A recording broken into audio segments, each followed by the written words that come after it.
amandla awakho okungcwalisa ubo bakho uzuko nembeko zonke ezo zinto zezakho.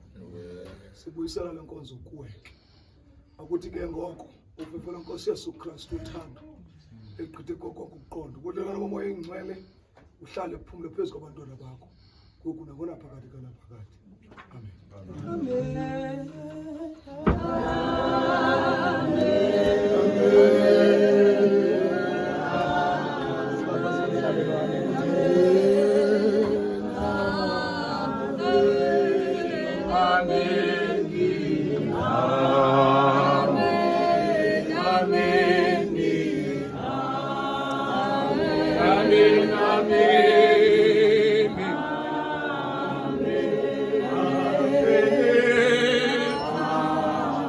Sihlale phansi sicele